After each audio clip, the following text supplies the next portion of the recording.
this would be an easy job. Caelan had decided that as soon as he read the poster in what constituted the town square in this little village. Escort someone on the route back to Hyrendale. It was a few days' journey, maybe, and they'd have to cross the Hearties Ridge, but it wasn't like he hadn't done that before. They could even take the train under the mountains if they needed to. It was only going to take him a day or so out of his way. It looked like the job had been there a while, which was understandable. Peatsland wasn't the type of town you stayed in for long, just made a stop on the way through. The curious side of him made him wonder just what anyone was doing here in the first place. Oh well, at least it meant he wasn't going to have much competition for the job. He threw his jacket over his shoulder, wiping a little sweat off his forehead as he made his way to the inn mentioned in the poster. Spring was really starting to bleed into summer, and whereas Peatsland was still relatively far south, it was really heating up. All he wanted to do was find some shade to sit in, but this opportunity was far too good to pass up. Being paid for making the journey he would need to make anyway, he would be an idiot not to. The inn was a small place, somewhere that was obviously only frequented by locals and travellers. The thatched roof hung low in front of the building, desperately in need of a refresh or at least some maintenance. But he had drank in worse establishments. It looked more like a house than an actual pub, blending in with the buildings either side of it, and the only differentiation the large sign which hung outside. The Nifty Fire Inn. There must have been a story behind it. It really didn't look like the kind of place that should have that name. Inside was just as warm and cosy as he expected it to be. An actual non-magical fire burnt in the fireplace, and none of the furniture looked like it had been made or bought with any specific style in mind. What looked like locals crowded around a couple of the tables, occasionally turning around to joke between them as if there weren't separate groups at all. There was even what appeared to be a pub cat, a small calico curled up on a bed on the bar top, and bearing no mind to anyone coming in and out around them. The bartender was nice enough, at least, and Caelan chatted to him for a moment after informing him he was here about the job. The menu didn't have much to offer either, and it took a moment for him to decide on a simple bowl of soup and a glass of water. He tried not to be too disappointed when he was informed that there weren't any rooms left in the inn for the night. It meant he'd be stuck sleeping outside for another evening. Not that he didn't have the camping equipment, but it would have been nice to have a warm bed for one more night before he was forced to use it. Unless he could convince whoever was hiring him to let him stay the night. After all, they'd have to get to know each other fairly well. He took his glass of water to an empty table, watching as the bartender disappeared back into a kitchen. He wondered whether it was just him working there, without any assistants. In all honesty, it didn't look like this place did enough business to warrant hiring another member of staff. Most of the inns like this he had been in were operated by families anyway. Maybe his spouse was in the back doing some cooking, or maybe he did it all himself. In the end, he was left with his own thoughts for too long. This would be some quick cash, sure, but it didn't mean the wait to meet his new employer was any less soul-destroyingly dull. He plucked at his dulcimer a little, more practicing than actually performing, but he still got a smile from a half-orc woman and even a few copper pieces. A small tip, sure, but more than he was expecting from an inn like this. Usually he'd be asked to stop, or worse, kicked out entirely, and that really wouldn't be a good start to the job. But even if he wasn't tipped by everyone here, he still saw a few of them tapping their feet along to the rhythm as he was playing, and he would be lying if he said it didn't stroke some part of his ego. The soup came before the client did, and Caelan was left wondering if he was ever going to actually show. He carefully rested his dulcimer on a nearby table before tucking into his meal. The soup was thick, almost homely if it had been seasoned properly. It wasn't the best he'd ever eaten, but it wasn't the worst either. It was soups like this which made him miss home and his father's cooking. It was more than a little obvious who the man asking for the bodyguard was, even before he approached him at the specified table.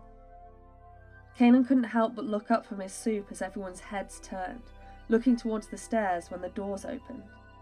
Whispers abounded through the occupants of the inn, not that the subject of them seemed to notice. Or maybe he didn't care. Either option was perfectly plausible. He was, quite possibly, the tallest elf that Caelan had ever seen before. Add to that the carefully tailored business suit he was wearing, and he most definitely looked out of place in this tiny mining town. After making his way down the stairs, he locked eyes with Caelan, a small nod before he walked over to the bar and ordered a drink in some language that Caelan didn't understand. After he retrieved a jug of water, he headed towards the table, and Caelan's mind whirred as he tried to figure out just what was out of place about him. His height was something, sure, but it wasn't that. And his hair was the same traditional elvish, a simple braid that fell to his lower back. He did try not to stare too much, but he was oddly fascinated with trying to figure out what type of elf he even was. Sure, the red hair and eyes pointed towards a sun elf, but he was too tall and far too pale, an almost bluish hint to his skin, it was so white. His freckles were paler than a sun elf's too, almost invisible against the skin.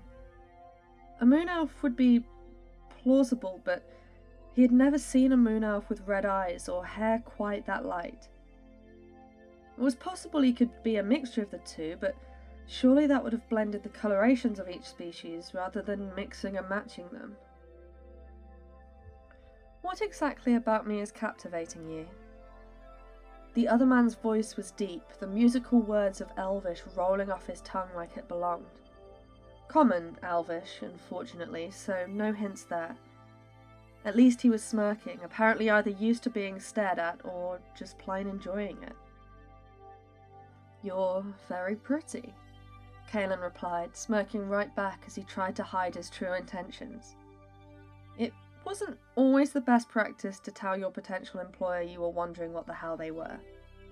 Of course, it was usually also a risky bet to immediately flirt with them, but if this fell through, then it didn't really matter, and if he did succeed in this, then he might be able to actually get a good night's sleep in a comfy bed tonight. The blush that rose across the man's cheeks was definitely not expected. He hadn't lied at all, the man was pretty, but obviously he wasn't used to hearing it. He even saw the small twitch of his ears that he had learnt in his travels indicated embarrassment, before they almost instantly returned to the neutral pattern that they had been in before. Caelan couldn't help but smirk a little more. This looked like it could be fun. "My apologies. Caelan Harlaw." He stood to shake the other man's hand, hoping that it would at least lessen his awkwardness for a moment and they could move on. Instead, the elf paused, looking between Caelan's hand and the jug of water and glass he was holding, before quickly taking his hand to shake. It finally dawned on Caelan just what was odd about him. He didn't move with the usual grace elves did. "Lynn Chasso, it's a pleasure to meet you," he responded, and at least his voice seemed to be smooth and put together, even as his movements didn't. He had a firm handshake too, and Caelan's father always told him that was an indication of a good man. "Please, sit. I believe there's a job we need to discuss." Caelan took the invitation to sit, moving his empty bowl to an unoccupied table before turning back around. Lynn had lost no time in topping up his glass with what looked like water, but Caelan knew better than to trust his eyes and silently decided not to drink any more. Sure, Lynn took a drink from his own glass easily, but that didn't necessarily mean anything. "You need an escort back to Hyrendale. Should be easy," Caelan smiled, stretching over to place his dulcimer back on his lap and starting to pluck strings in a lazy rhythm. For his credit, Lynn didn't seem to mind, eyes simply taking in the instrument for a moment before moving on to inspect the rest of him. Easy money, right?" Lynn responded, finally sitting back and taking another sip from his glass. 50 gold now, 50 when we arrive back in Hyrendale. I'll provide you with food and drink on the way there too, and accommodation when we can find it. Caelan struggled to maintain a straight face. 100 gold for just a few days' work was a lot, not to mention all of his expenses paid for him. He could kind of see why the payment wasn't on the flyer. You would attract all kinds of attention offering money like that. So there must have been a catch. All right? Caelan held his hand out, asking for the money. He half expected a backtrack, a reason why he'd have to go here to get the payment, or some other excuse to catch him off guard and rob him blind. 50 now, 50 then seems plenty enough for me. If he found it difficult not to look surprised before, it was even harder now. The elf simply reached into an inside pocket in his jacket and pulled out a small velvet coin purse. He opened it up easily, reaching in to pull out 5 platinum coins one by one and pass them over to Caelan without a care in the world. Caelan couldn't help but cast a glance around the inn. No one new had entered, and everyone looked like they should be here, but that amount of money being so casually passed over the table should have attracted some attention.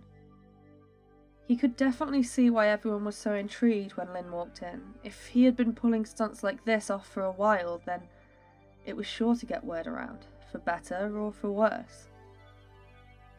I understand that platinum isn't really practical for everyone, but they're easier to carry around, Lynn continued, putting his purse away like it was nothing and seeming not to be bothered by the flagrant show of wealth he'd just shown. If you prefer gold, I can easily swap it out as soon as I get home. Caelan snatched the coins off the table, more to hopefully avoid any watching eyes than out of greed, and emptied them into his own coin purse. Maybe there was much more to this elf than he'd originally expected. He didn't seem dangerous, at least, just naive. As if he'd never really spent time out in the real world before. Although, to be honest, Caelan wasn't that surprised. Rich kids like this rarely seem to actually connect with the real world, no matter how hard they tried. "This will be fine," he replied quickly, putting his purse back into his bag before returning to plucking nervously at the strings of his dulcimer. They would be difficult to spend, sure, but not impossible, and it was a better payment than nothing. Maybe he'd be able to put a deposit down on a nice house. The idea almost made him laugh. He wasn't exactly the type to settle down. "Have you eaten? Is there anything I can get you?" Lynn asked, sitting back in his chair and folding his hands in his lap like he didn't just pass over more money than this inn probably made in a year. At least he didn't seem to be lording the money over Caelan. That was always the worst to deal with. He just seemed genuinely unaware as to what he'd just done. Caelan shook his head quickly, trying to copy his relaxed pose as much as he could. This was definitely more than he'd expected it to be, but, well, he had done far more dangerous jobs in the past, and half of them didn't pay nearly this much. "So, do you have a time frame on getting home?" he asked casually, watching Lynn for any sign of emotion. He had to admit that the elf did seem good at keeping a poker face. Even his ears, usually twitching and swiveling about, were surprisingly still for an elf. "Not really," Caelan replied, taking sips from his drink slowly. "I want to set off as soon as possible, though. This town is nice and all, but the scenery is starting to bore me a little. Plus, I have work to get back to as soon as I'm back in the city." A part of Caelan wanted to ask what type of work exactly, but they had plenty of time over the next couple of days for him to ask as much as he wanted from the man in front of him. Maybe build up a little trust first, make him less likely to lie through his teeth. After all, Caelan usually spouted lies whenever he was asked the same question. He looked out of the window across the inn, taking note of the time and humming a little. "Well, then I suggest we set off tomorrow. I can see in the dark, but I would rather make moves during the day."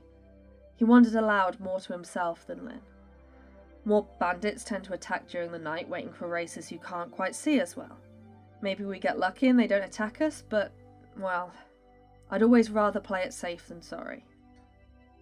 "You could stay with me." Lynn blurted out, and as soon as Caelan looked up at him, he could see that blush returning as if he hadn't meant to say it out loud. It was a strange contrast how he seemed so put together the rest of the time. I mean, we're going to be staying together for the next week or so, and there aren't any more rooms left, and I wouldn't want you to sleep outside on the last night you'd get to use a bed, and... Caelan could see him start to babble, getting more and more flustered, and he couldn't help but smirk a little sadistically. The elf's words were cut off abruptly when Caelan stretched his leg out and ran his foot up the inside of the other man's leg. It was a gamble, sure, but a calculated one. There was no way he'd get this muddled if there wasn't even a tiny bit of attraction there. Lynn's ears shot back in surprise for a second before they twitched in what Caelan took to be curiosity. Do you usually ask your employees up to your room when you first hire them? Caelan added with a smirk, enjoying the way Lynn's blush spread further across his cheeks and threatened to make its way up his ears. No, Lynn stuttered a few times, making Caelan doubt what he was doing for just a second, before the elf stood, finished his glass, and threw a key across the table. Room 4, whenever you're ready. He didn't even look him in the eyes before turning around and almost stumbling away. Caelan had been right. This was going to be interesting.